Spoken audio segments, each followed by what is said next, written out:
Guys কেমন আছেন? আপনাদের সামনে আবার আজকে নতুন ভিডিও নিয়ে আসলাম। সকালবেলা সকাল সকাল আমরা আজকে একটা অভিযানে যাচ্ছি। দেখেন এক পাল ওই যে সামনে রয়েছে, ওই সামনে রয়েছে আরও দুইজন।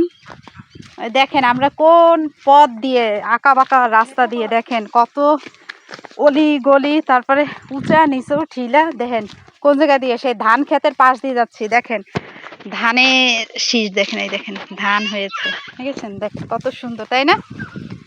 আর কয়েকদিন পর একেবারে পুরো সবুজ ধান ক্ষেত একেবারে সোনালি হয়ে যাবে।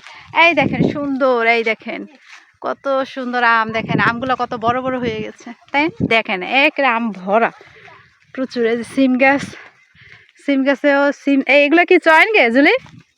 হ্যাঁ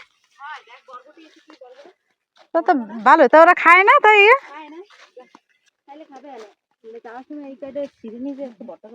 ভর্তা? ও আমার বোন বলতেছে এই বরবটি, বরবটিগুলো অবশ্য অনেক পুষ্ট হয়েছে আর কি, মজা হবে বলতেছে যে ভর্তা করে খাওয়াবে। তো দেখেন আমার ছেলের গতকালকেও কি জ্বর ছিল, আজকে ঈশ্বরের কৃপায় ওর জ্বরটা কমছে, জ্বর সেরকম নাই। হাই রে ভুলে গেছি রো, তোর ওষুধ খাওয়ানো হইলো না, যাই খাওয়াইতে হবে। মনে করবা, তুমিও তো মনে করলা না। তো চলেন দেখেন আমরা কোথায় যাচ্ছি। ওই যে মা আছে পিছনে, ওই যে দেখেন মা হচ্ছে আমাদের পিছনে, আর সামনে হচ্ছে ওই যে পথ প্রদর্শক।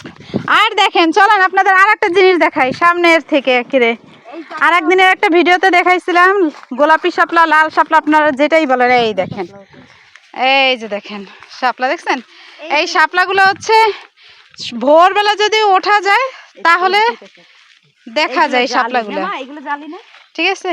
এগুলো হচ্ছে ভোরবেলা ফুটে, পুরোটাই ফুটে এত বড় হয়। আর এখন হচ্ছে যে সূর্য উঠছে, তো এর জন্য বুঝে গেছে সূর্যের আলো যতটা পড়বে বুঝে যায়।